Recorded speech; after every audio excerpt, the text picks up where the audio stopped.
Hello everyone and welcome to Got Content. Use off-the-shelf online content and build strong, healthy employee development programs with our presenters Chris Osborne and Jessica Petrie. This webinar has been pre-approved for IHR certification credits as well as HRCI webcast and e-learning credits. If you're joining us live, you will receive an email from hr.com within 2 business days that will include the certification credit information. This information is also located under your My Certifications page on hr.com, where you can also find out about a recertification program. Now, it is my pleasure to turn the floor over to our presenters. Jessica, please take it away. All right, good afternoon, everyone. Thanks for joining us for today's webinar, Got Content, How to Build Strong Employee Learning Programs with Off-the-Shelf Content, brought to you by BizLibrary in partnership with HR.com. Before we get going, I want to go through just a couple of housekeeping items. First, what you should see on your screen. On the left-hand side of the screen, this is the webinar viewer, so this is where you can see the content that we're sharing with you today. On the right-hand side of the screen, this is the control panel. So this is where you can join the audio portion of today's webinar, and you can also communicate with us through the question box. The default mode for the control panel is for it to collapse. If you want to open the control panel back up, simply click the orange box with the white arrow in it, and it'll expand for you. We are recording today's session, so all of today's attendees are in listen-only mode. You can join the audio portion of today's webinar either through the teleconference line. You can also listen through your speakers. If you're going to listen through your speakers, I recommend either using a pair of headphones or a headset to get the best audio quality. Chris and I like to keep things pretty informal, so if you have any questions or discussion points, feel free to send those over through the question box that's located within the control panel. I like to weave the questions in as it relates to what we're discussing in the webinar, and then we'll also leave some time at the end for Q&A. Like Sherry mentioned, sorry about that, today's session is being recorded, so HR.com will send out a link to the webinar recording. I'll also post the recording slides and follow-up information on BizLibrary's blog at bizlibrary.com/bizblog. Like Sherry mentioned, it is approved for 1 hour CE credit for all of you HR professionals attending, and HR.com will send that out within 24 hours. All right, like I mentioned, my name is Jessica. I'm on the marketing team with BizLibrary, graduated from the University of Missouri-Columbia with a degree in journalism. I've been working in the training and development industry now for about 5 years. I'm very active in social media, so you can find me on Twitter at JessLPetrie. I also tweet on behalf of BizLibrary at BizLibrary. I'm also pretty active on LinkedIn, so I like to share a lot of articles and discussions around training and development, human resources, and marketing. So if you're on either of those networks, would love it if you'd reach out and connect. All right, presenting with us today is Chris Osborne. Chris is the VP of Marketing for BizLibrary. He's also worked in a consulting capacity with a Paris-based leadership development consulting firm where he helped organizations design and implement leadership and executive development programs. He's been performing learning, development, and training functions formally since 2000 and informally for organizations since 1987. Prior to Chris's move into the business sector, he practiced law in the areas of labor, employment, and business litigation for over 12 years.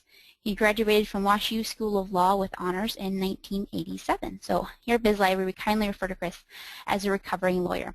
So you can also find him in social media. So he's on Twitter at Chris Osborne STL, and he's also active on LinkedIn. So I'm sure he'd love it if you would reach out and connect as well. All right, so just to give you a quick background on BizLibrary. So BizLibrary is a leading provider of online employee training and e-learning solutions.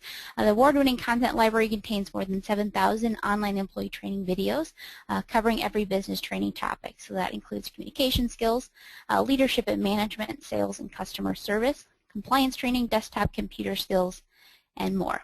Additionally, BizLibrary's LMS, or Learning Management System, and social learning technology platform help HR and training leaders improve and manage employee learning. All right, so enough about us. I have a quick poll question to reach out to the attendees that we have with us today. So you should see the poll pop up on your screen in just a minute. Pretty easy poll, basic yes or no. So are you currently using off-the-shelf online content for your employee training and development? Hey Jessica, how you doing? Hey Chris, I'm great. How are you? Good, good. So kind of curious to see how the audience reacts to today's content. This will be kind of fun stuff to talk about. Michelle seems to be stuck on the first slide. Is anybody else stuck as well? Let us know in chat. Yeah, if you just want to try and see if you can refresh your refresh your browser. Yeah. I think it's F8. It's either F5 or F8. I always mix it up.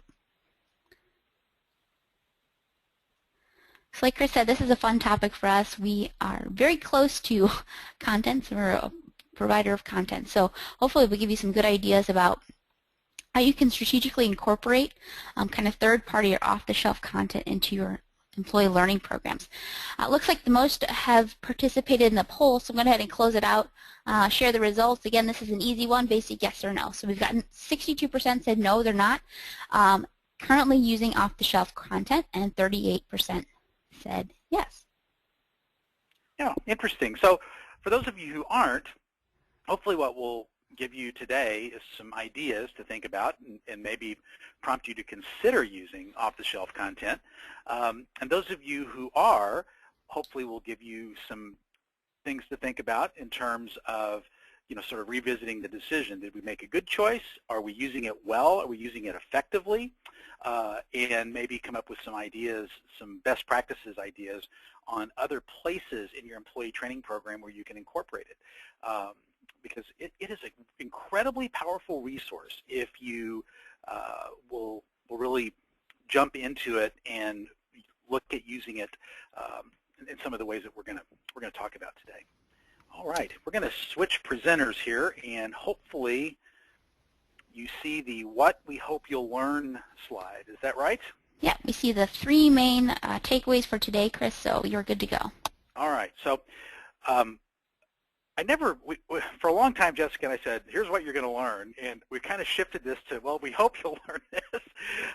We're going to talk about these 3 things today, and as Jessica mentioned, we really do appreciate interaction and questions as we move through the session today. So feel free to, correspond with us and ask questions and chat. I'm going to hold on here for just a minute. We have somebody that's still stuck on the poll question, so hopefully it'll catch up. But the first thing we're going to talk about is how to incorporate off-the-shelf content into an effective employee learning strategy.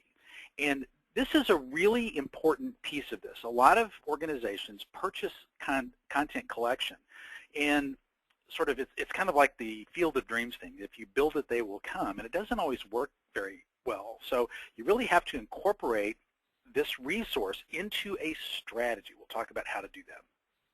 Then we're going to talk about how to use it to provide employees with easy access and just-in-time content. And this gets to that intersection of content and technology. And really and truly, off-the-shelf content is a type of learning technology, which we'll explain that in just a little bit. And then we're going to talk about how to find the right off-the-shelf content solution for your organization. You can have the greatest intentions in the world and have a super collection of certain types of content, but if you haven't picked the right type of solution for your organization, you're going to have a mess. So it's really important to ask the right questions so you're going to get the right kind of answers as you go through that analysis. All right, if any of you have met us and attended webinars or absorbed any of our content through ebooks or anything else, you'll know that we frequently say that content is king when it comes to employee learning and development. And it is. Employee learning, advances in skills and improved competencies, modifications in behavior, all of these objectives that those of us that are passionate about employee learning and development, all of these things require content. We have to deliver content, we have to get it in the hands of our employees, the employees have to absorb the content, react to the content, and apply the content. So ultimately, content is king. And you can have the greatest technology platform in the world. If you don't have content in it, it doesn't matter. You can have the greatest instructional designers in the world, the greatest classroom facilities, imaginable. But if you don't have great content to deliver to your employees, none of this makes any difference. It just won't matter. So you have to really focus on content. And it's not just content for content's sake. We have to think about what are truly our strategic learning objectives. And this is where I think a lot of learning and development programs get off the rails a little bit. And when Jessica and I were working on this webinar, we shifted the approach on this slide around a little bit, and we really want you to stay focused on this strategic learning objectives. These are three things that we are looking to do with our training programs. We want to learn new skills. We actually have this first for a very important reason. This is going to become, if it's not already, this is going to become a more and more prominent aspect of employee development and training programs than it ever has been before. If you think about critical jobs in successful organizations, things like UI designers, think about the profession that Jessica and I operate in now, marketing, content marketing, marketing specialists, social media marketing managers, social media marketers. Those jobs, those job disciplines, those job skills didn't even exist 4 or 5 years ago. So how do we find people to do these things at the level of mastery that we require in order to meet the organization's strategic objectives? So this is something that we have to recognize that's important in our employee learning and development. So this is a strategic objective, learn new skills. We have to modify behaviors. This is something that we've been trying to do for a long time in learning and development, and this remains critical. And then we have to improve existing skills. So if we're trying to improve sales or quality or time to market, or we're trying to improve compliance in some area. So improve existing skills, modify behaviors, these remain important. But that learn new skills is going to, if it's, like I said, if it's not already, it's going to become more and more critical for organizations as we move forward. And ultimately, this is the critical piece that we as learning and development professionals have to begin to connect for senior leadership, for us, and for our employees. We must focus on improving employee performance in areas that improve organizational outcomes. Now, I'm passionate about learning and development. I have been for many years. It's part of what drew me to Biz Library. If you're participating in today's webinar, you're probably interested in or passionate about learning and learning content as well. So for us, this is one of these kind of, well, you know, if we improve organizational skills broadly, of course we're going to improve organizational outcomes. We make that connection naturally. We're wired to understand this. This is intuitive for us. But for a lot of CEOs and CFOs, it's not. And for organizations that approach employee training as sort of, we're going to throw a bunch of things on the wall and hope some of it sticks, it definitely doesn't work very well. So you have to start to think carefully about the strategic objectives of your organization. What is it precisely that the organization is looking to do in the next 90 days, 180 days, 12 months, 18 months, 24 months? Where's the organization today, and where do we want it to be at those time intervals? And what are the gaps between the current state and the desired state of organizational performance? And what are the specific employee behaviors, department by department, team by team, that we need to improve to drive those outcomes? So it's not training for training's sake. It's not training to feel good, although that works too, right? But it's training in specific targeted areas. That's what we have to begin to get ourselves wrapped around. And if you step back and think about all the different areas that sort of standard organizations need to work on: sales, customer service, compliance, HR, safety, telephone skills, communication skills. We can think of 8 or 9 pretty critical areas that if we linked improved performance in these areas, we could probably tie improved performance in those areas to critical organizational outcomes. So that begs the question, doesn't it? How does employee development accomplish those objectives? Or does it? If we think about the emergence, you probably heard about the 70-20-10 framework. It's sometimes referred to as 80-20, but this is the theory that we learn 70% of what we need to know to perform our jobs effectively informally. We learn 20% of it socially or from others, and 10% formally in formal training sessions, 70-20-10. Now, I don't know about you, but I'm not real wild about these numbers.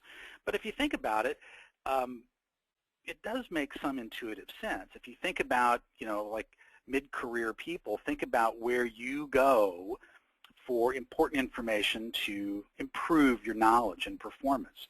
Then we learn things experientially. We learn things socially. We learn things from each other.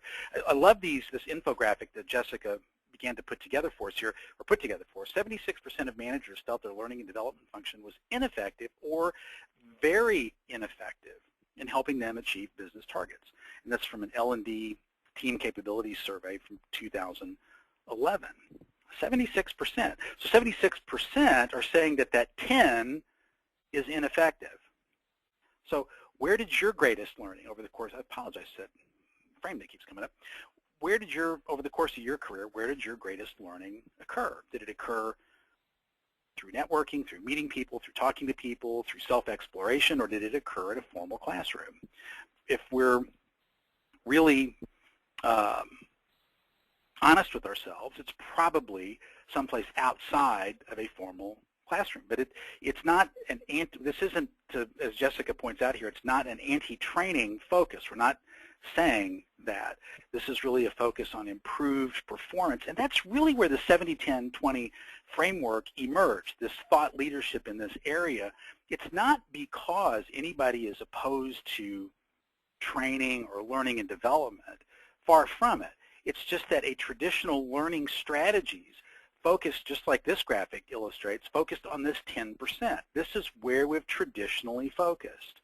And what we need to start thinking about is how, as a learning and development professional, can I be involved with the other 90% of the learning that's going on in our organization? I'm not comfortable being relevant 10% of the time.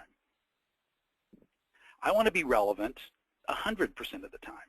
And this is where next generation learning strategy has to help us move into a more relevant footing with the learning and development of our entire organization, which requires us to think carefully about the content that helps promote experiential learning, social learning, the informal learning and exchange of information and ideas that's going on all around us all the time. Okay? So it requires a little different way of thinking about what we're doing. We have to get outside that little 10% bubble. So traditional approaches to learning, and again, I grew up in this, so I'm not trying to be critical. We're focused on improving known skills to solve known problems. That's what we've traditionally been asked to do. All right? Employee learning today is about preparing employees for jobs that don't exist yet. So that requires us to think differently.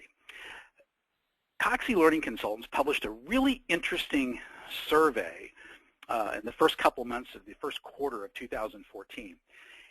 And the survey had responses from over 1,700 learning and development professionals, and it asked about their top priorities for training programs looking into 2014. And the two top priorities both related to content. 30% was about developing new content, and 29% was about improving or enhancing existing content. And a big piece of this was, when you started to dive into the answers and look into the interview questions, was about looking at acquiring off-the-shelf content. So content is king, and it was certainly paramount in the minds of the learning and development professionals that participated in that survey, which leads us directly to rethinking, a re-examination of a content strategy. So we need a next generation of learning strategies to incorporate being a participant in and being relevant to learning that's occurring all around us, all the learning with our employees. And that requires us to rethink how we focus on and view content, which requires a next generation of content strategies. So think about content broadly. Think about the way we absorb content away from work. If we have questions, we look up answers on mobile devices, on smartphones, on tablets, on our computers at the office. Content outside of the organizational learning environment tends to be immediate. It tends to be personalized. We have our own profiles on social networks. We have our own followers on information networks like Twitter. We build a network at LinkedIn where we can connect with subject matter experts. When we log in at news sites, they remember us, so they identify news subjects that we're interested in. It tends to be democratic with a small d. Everybody can participate. Everybody can have a voice. User-generated content turns out to be extremely important. Think about YouTube. Everybody can put content there, and there's some great stuff out there. It's social. We share it. We talk about it. We pass it along to each other in a variety of social networks and social networking and social media tools. It's mobile, almost hugely a big piece about mobile. There we go. And it tends to be largely video-based. The amount of video consumed by the average internet user at YouTube on a monthly basis is staggering. But these are the characteristics of content that we see pretty much universally away from work. So why can't we expect similar type of characteristics about the content we're absorbing at work? The simple fact of the matter is our millennials, our youngest employees, and by the way, they're going to be 50% or more of our workforce in a very short period of time, they are coming to work with these expectations for the content that they're going to absorb to help them perform their jobs. They expect immediate access to content. They expect it to be personalized. That is, it's what they want. It's what they need. It's targeted to their jobs, targeted to their preferences. They expect to participate sometimes, to be able to comment. They expect to get it on mobile devices, and they expect it to be largely video. So that gets to the next question. So why video? Why e-learning? This is an infographic. Jessica, this I believe is the infographic built and based upon that U.S. Department of Education survey or study. Is that right? I think it is. It could be. These are kind of common reasons why video and e-learning work well. So it may be an accumulation of a few things, but that may be right. I think it is. I think that's what the source of this originally was. We didn't put the specific data in it, but these are the elements that appeared in that survey. It is where it comes from. But video and e-learning are hugely effective in terms of efficient, reducing cost, the reach we can get to more employers. Just stop and think about the difference in terms of getting people to your office for classroom training as opposed to delivering content to them wherever they happen to be, whether it's at home, out in the field, whatever. And we minimize the time away from work. So there's a huge number of reasons to do this. And on top of that, the brain science is beginning. Yeah, there it is. U.S. Department of Education, Office of Planning, Evaluation, Policy Development. Yeah, published in 2009, revised in 2010. I knew you had that site in here. But it makes an enormous amount of sense when you start to look at all of the various features and characteristics of online training and the amazing benefits that we begin to see of this. And this begins to really make sense when you add to this the amazing benefits of an off-the-shelf collection that puts together a huge amount of content, all sharing these same characteristics. It becomes scalable, effective, economical, available, adaptable, efficient. I mean, all of these features, all of these benefits become amplified. Not just one course or two courses or whatever we can build, but they become amplified when you have a huge collection. So here are sort of these best practices use cases that we see very effectively in a whole range of our clients and across the industry. We see off-the-shelf content used as standalone learning objects, and we'll talk about several very, very interesting uses and some that are emerging. We see it used very effectively blended with instructor-led training, and there's some ways to do that you might not have thought of before. We see it used in learning plans to fill skills gaps, and we see it as a huge, huge boost, particularly with new employee or newly promoted managers, people that are taking on new roles as a way to increase the speed to reach the appropriate levels of competency. All right, so let's talk about the standalone learning piece. So this is another quote. This is from John Ambrose. He's the Vice President of Strategy with Skillsoft, one of the really brightest people in the entire industry. At the level of an individual contributor, agility is demonstrated by the ability to quickly solve day-to-day business problems, to identify new processes and frameworks for speed of delivery to cross global and functional lines without faltering, and to act and to accept, respond, and initiate change. Employees who can identify opportunities, adapt, and thrive in the reality of change have a propensity to be high performers. Given the right resources and investment in learning, these traits are achievable across the entire organization. So again, really beginning to amplify the value of online delivery. So for a standalone, as a standalone learning resource, here are three sort of strategic places where this works extremely well.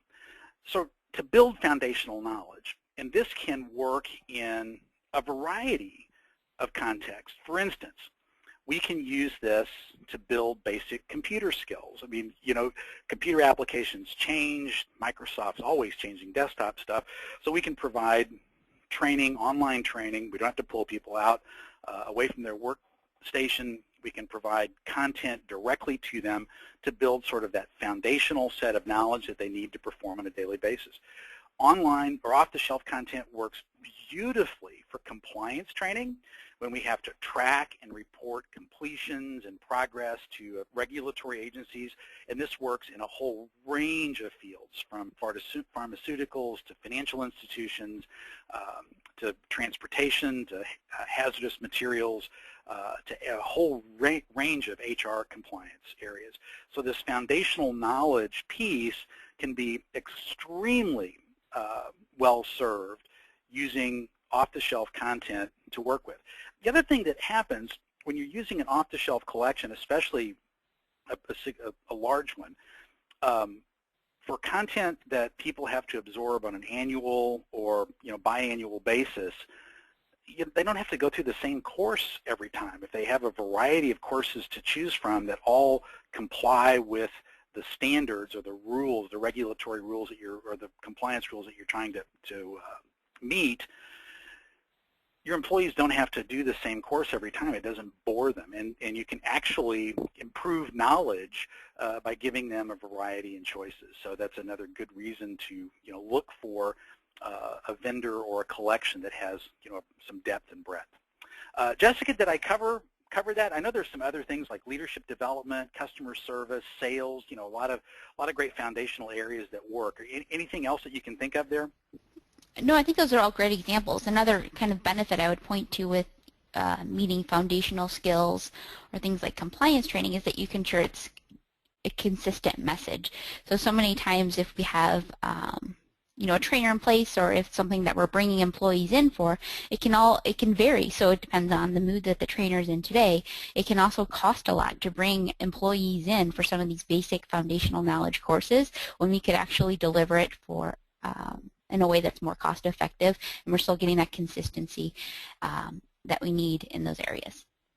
Yeah, the next one looks a little counterintuitive to the first one we talked about, that high level or broad-based skills, but standalone content actually works extremely well here too, especially short-form video.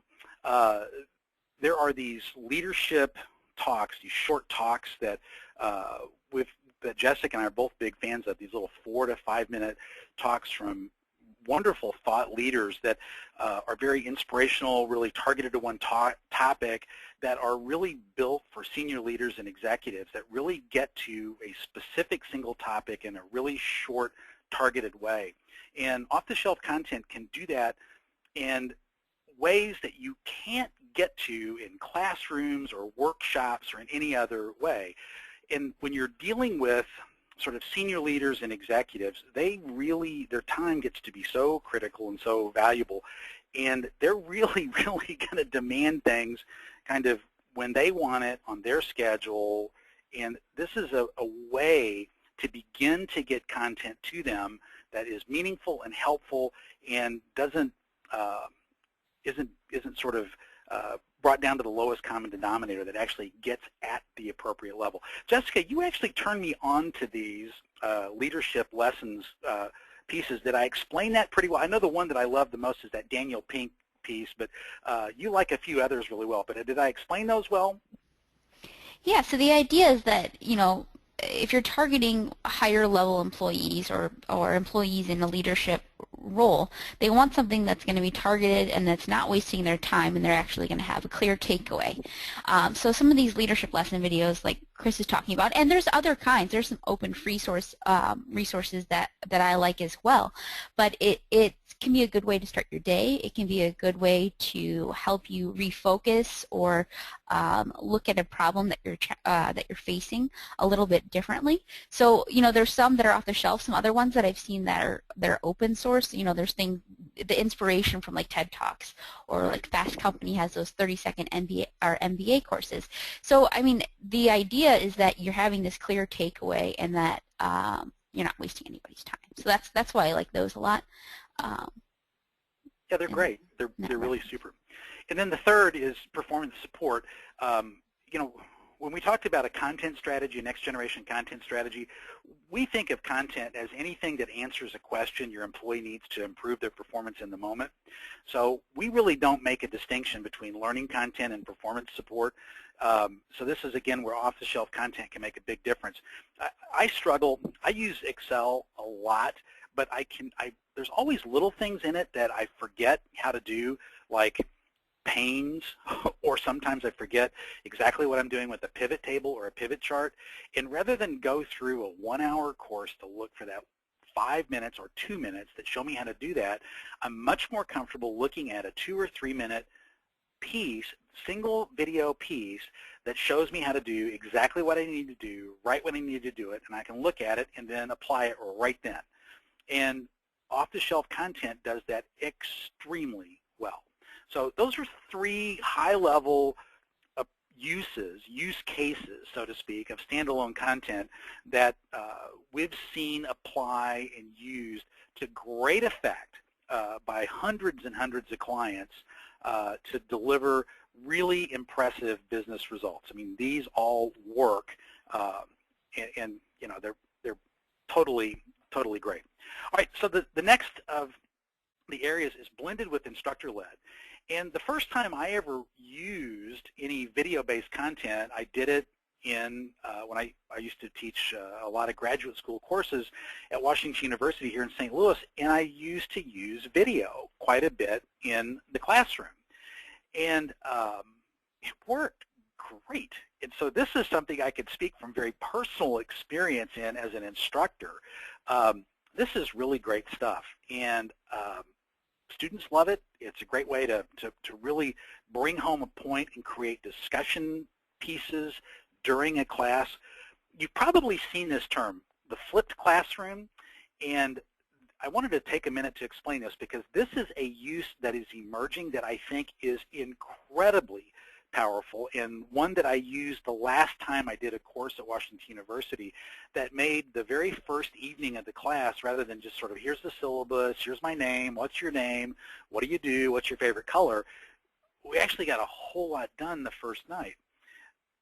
By a flipped classroom, it means you provide content ahead of time and require the class to absorb the content, video content, before they come to class, and then you use the classroom to talk about applied knowledge based upon the lessons learned in the resource that you provided to them beforehand.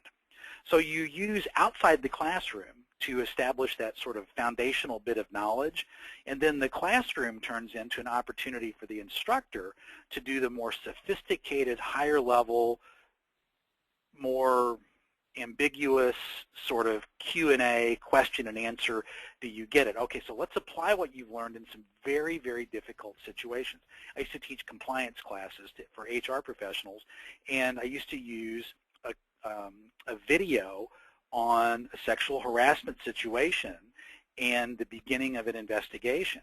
And so the classroom began with where are we in the investigation. So there's a lot of starts and stops and dead ends in every investigation. So we got a chance to dive right into some very sophisticated discussions the very first night. And it's a wonderful, wonderful use of video content. Embedded right within the instruction, you can go, you know, this is another wonderful way to either start a class, show a short video, what'd you think, get reactions, and begin to get people moving. Video has a way of eliciting emotional responses with people that simple lecture and written material does not.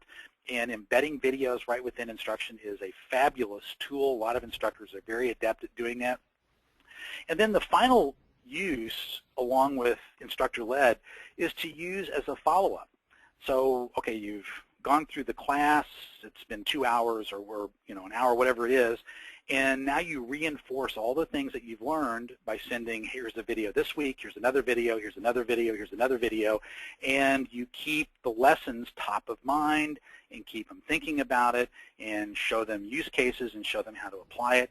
And off-the-shelf content can do that in a way that other types of learning content can't really do. And then going back to Jessica's point about the compliance, you also then know that everybody that's participated gets the same instruction, the same content. It's consistent delivery, and you reduce the chances for ambiguity and miscommunications with the learning.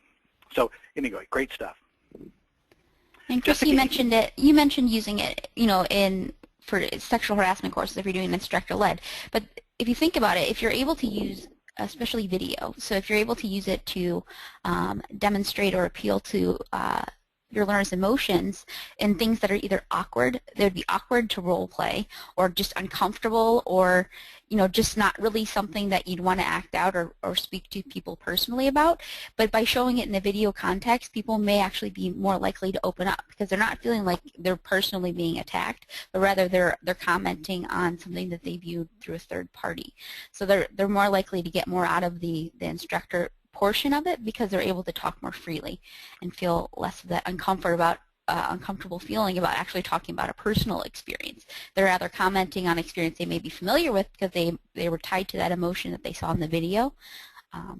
But that's another good. And it's also a social aspect. So you don't always think about video as really being a form of like social learning, but if you think about what social learning is, so basically you're learning from interactions with other people, you're learning from experiences and knowledge you're gaining from other people. So video can be really powerful. So we're actually able to connect with the actors or what the situation's being portrayed in the video, and we can relate to that socially, and then we're also getting the social interaction from the classroom environment. Right, you're exactly right. A big part of social learning is learning through observed behaviors, and that's exactly what video is about. So, no, great point, great point. All right, another piece of this is learning plans. Off-the-shelf content can be used very effectively when you tie it to key competencies. Again, going back to all of the characteristics that we've talked about, it's efficient. It can be done with little disruption to work. You can tie very specific content to very specific competencies in ways that you just can't personalize and target with other types of content. You can use it to fill skill and knowledge gaps, particularly if you have a collection that's tagged, sortable, and searchable. And I love this one.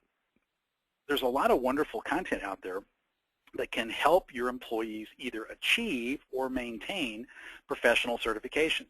HRCI is one, PMI is another. There are many other professional certifications that you can either attain or maintain using off-the-shelf content. I mean, this is another extremely powerful and very cost-effective way to use an off-the-shelf content collection.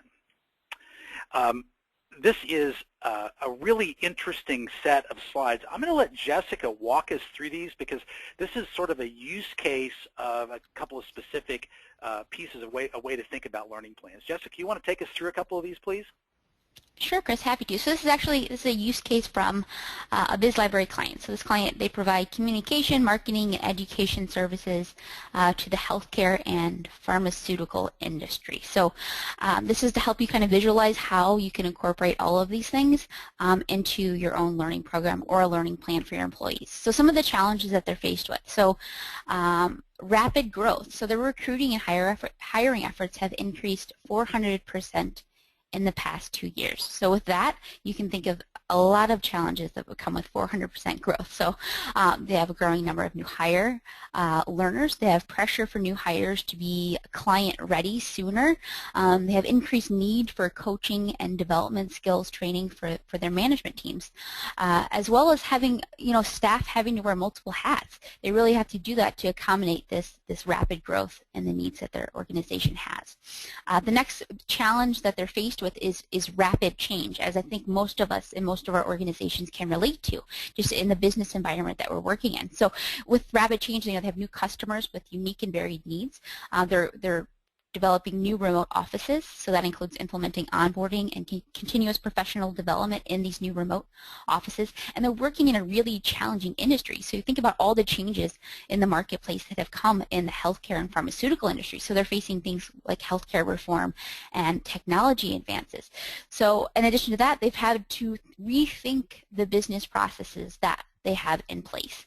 And then the third challenge that they're faced with, and what they kind of brought to this learning strategy to place with because of these challenges, is maintaining corporate culture. So you're having all this rapid change, you have all these new employees, all these new offices. How do you maintain that culture? How do you make sure that all of the new employees and all of the new offices are also getting idea of what the culture and what it means to work for your organization? All right, so this is an outline, this next. So they basically have two main tracks available to employees, and then each are individualized based on the employee. So this first track, this is targeted to project leads, managers, directors, and officers. And the next one is for all staff. So basically, both of the tracks include blended courses, so this includes pre and post work delivered through their online learning center through Biz Library, so that includes things like videos and e-learning courses, and then it also includes an instructor-led or classroom course. So these are things that are really, the core service classes are really industry specific and company specific, so things around the healthcare and pharmaceutical industry, and also their customer service standards. All right, so some of the, just to go into the leadership tracks, I'm going to go into some of the specifics to give you an idea of maybe how you could apply this in your organization. The leadership track, so they have the main component underneath it is leading with emotional intelligence. And again, this is considered a blended learning course. So they're delivering pre and post videos through this series on emotional intelligence. And then they also have a classroom component that's included with this. The three main elements that they include around emotional intelligence, so they have things like self-awareness, self-regulation, motivation, empathy, and then finally social skills.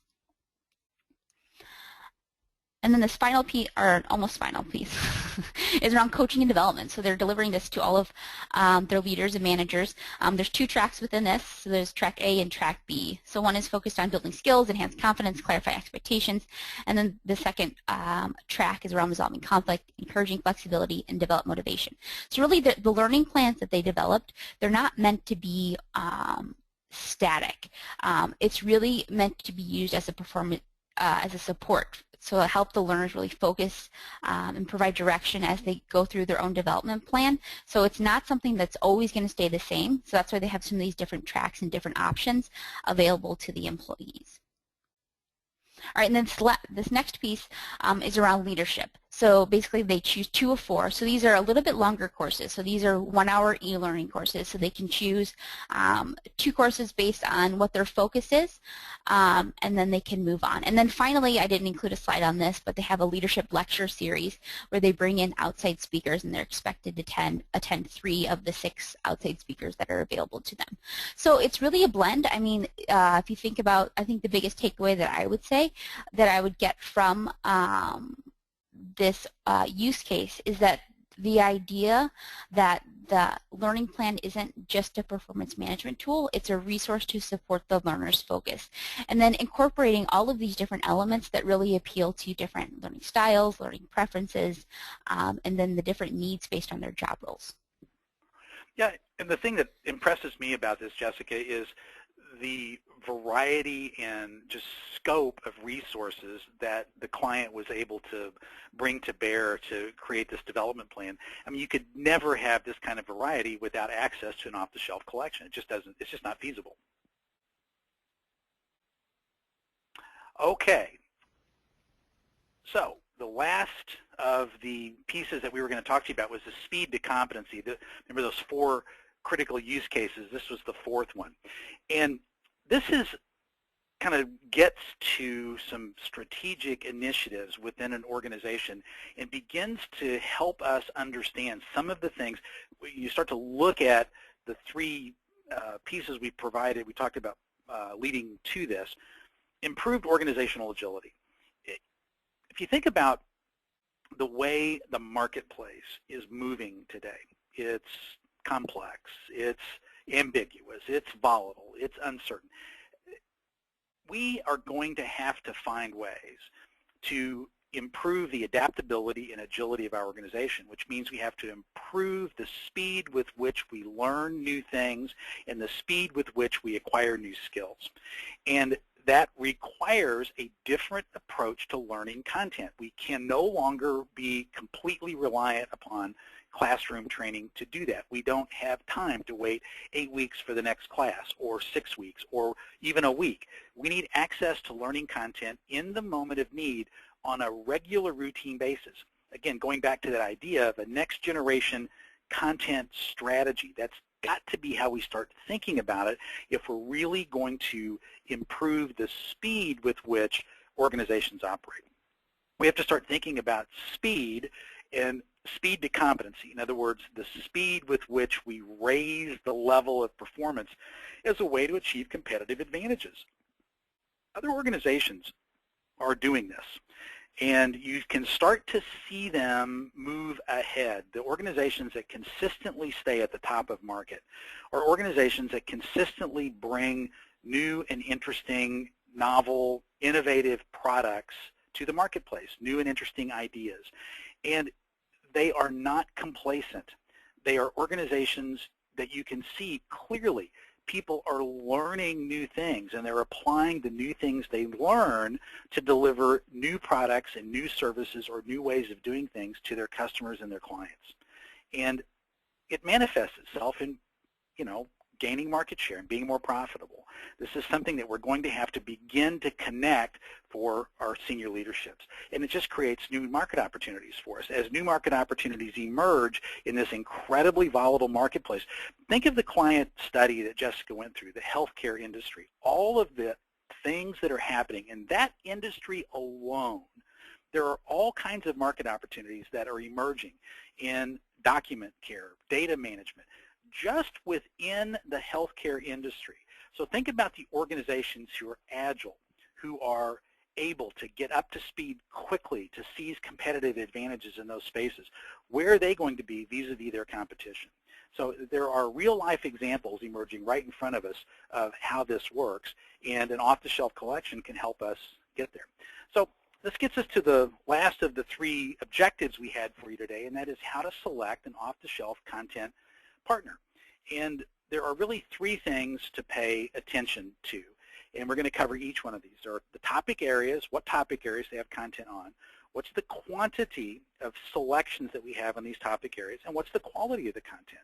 And each one of these should be considered as you begin to work your way through the decision making.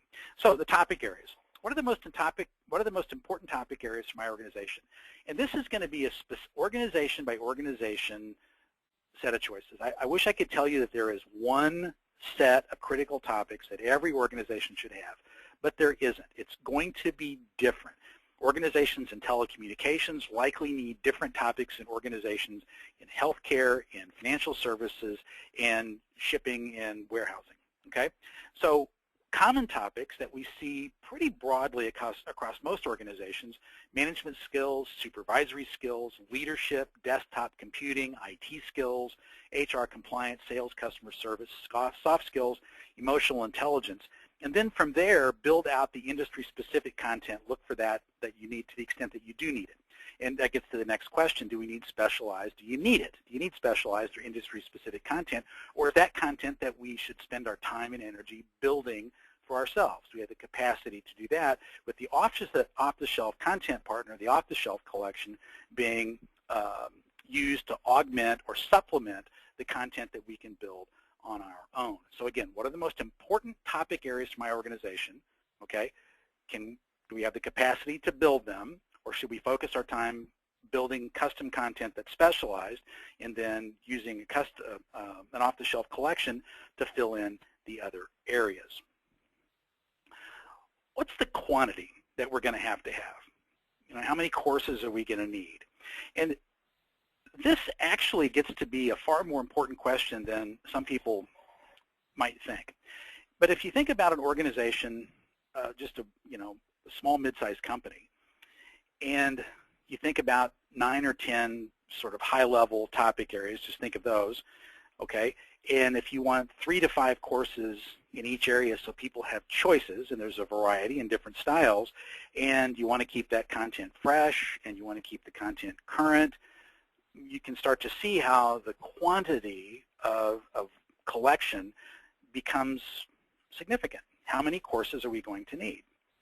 So you have to pay some attention to that. And then you have to look at the collection. Does it accommodate a variety of learning styles and preferences?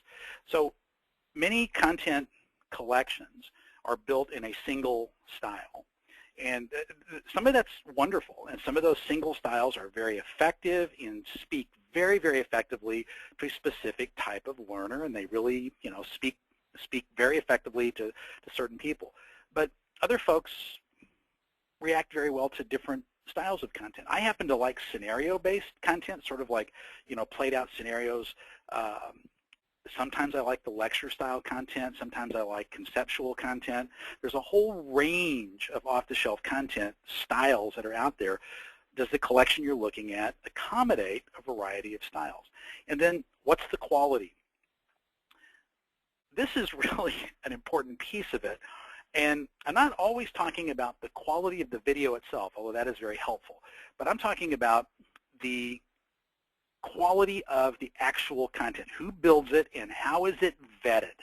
So is it built with sound instructional design principles?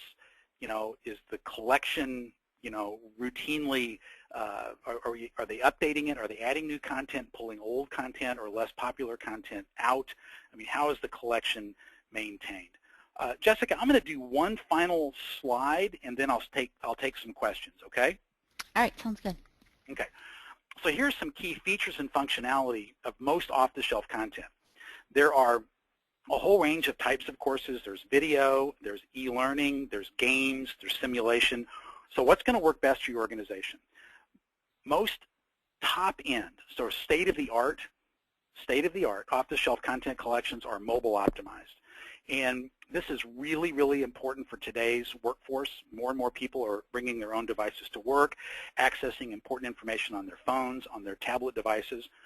State-of-the-art collections are searchable, and state-of-the-art collections have strong social elements and allow the sharing of resources. Okay, so I'll take some questions here, and then we've got a couple things to wrap up, and we're in pretty good shape.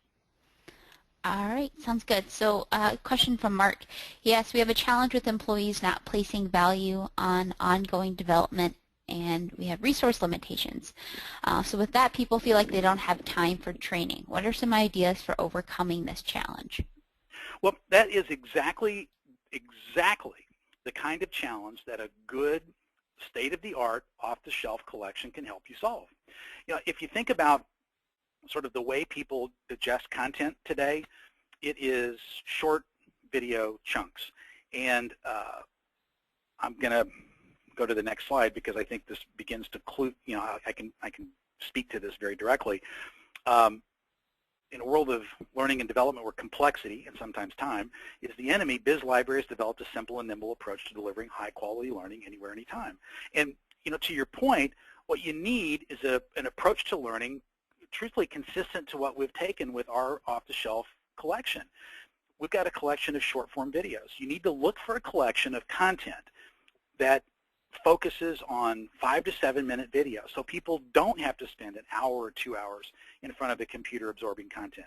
You need to focus on a collection that they can absorb on their own terms and conditions, on their phone, on their tablet, so they can absorb content when they need it, where they need it, on their own terms and conditions, not where you say it's convenient, not where somebody else says it is convenient.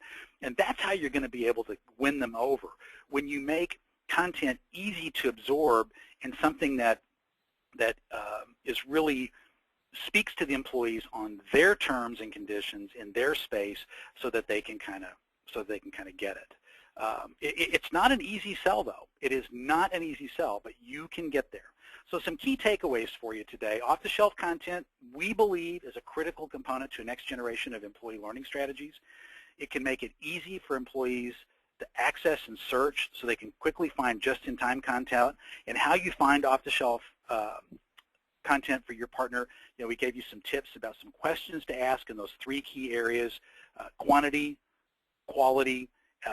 Those are really, really important pieces of it. You know, the topic areas, the quantity, and the quality. So if you'll approach your examination that way, and then, you know, Mark really got to it there at the end with a really great question: how can the content be delivered? What's the technology platform, and how can my employees access it?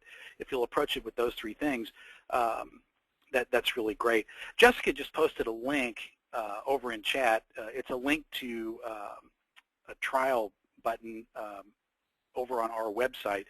We have an off-the-shelf collection that does these things. If you're interested in learning more about it, click on the link. We'll be happy to set you up. In fact, you can access 7 courses right away if you'll hit that. But we think you might find it, if you found this interesting and compelling, I think you'll find our collection interesting too. But whether you use us or not, I hope you picked up some interesting ideas about off-the-shelf content, some use cases that can be helpful. And I'm going to turn this over to Jessica and let her wrap it up for us. All right, sounds good, Chris. I think you did a lot of the wrap-up for me. Again, this session was approved, or is pre-approved for HRCI credit. HR.com will send out a link to the certificate within 24 hours. If you'd like to do a free 30-day trial, put a link in the chat panel on the right-hand side of your screen. We also have a companion ebook available, so if you want to dive, it has a little bit more detail than the webinar that we covered today. You're welcome to download that as well. It should be at hr.com and also on our website under resources. We do webinars every week, so if you want to join Biz Library for a future webinar, they're HRCI approved and free to attend. Coming up next week, we have employee training, why short video gets big results, how to measure employee training effectiveness and impact, and Sink or Swim, supporting the transition to new managers. So all of our upcoming webinars are on our website at bizlibrary.com/webinars. Again, just want to really thank everyone for attending with us today. Big thanks to HR.com for bringing this webinar to you. If you have any questions, feel free to reach out to either Chris or myself. Our contact information is up on the screen. And then Sherry, I'll turn it over to you if you have any wrap-up items you'd like to discuss. Great. Well, I definitely want to thank both Chris Osborne and Jessica Petrie from Biz Library for this webinar today. Thank you very much to the 2 of you. Just a reminder to our live attendees, the certification credit information will be emailed to you within 2 business days. If you are viewing this webcast in our archives, make sure you click on the Redeem Your Credit button on your screen. Then you will find the certification code under My Certifications on HR.com. We value your feedback on our webcast, so please take a few moments to fill out the exit survey that will open once the webinar room is closed. This concludes our webcast. Thanks again, everyone, for joining us, and enjoy the rest of your day.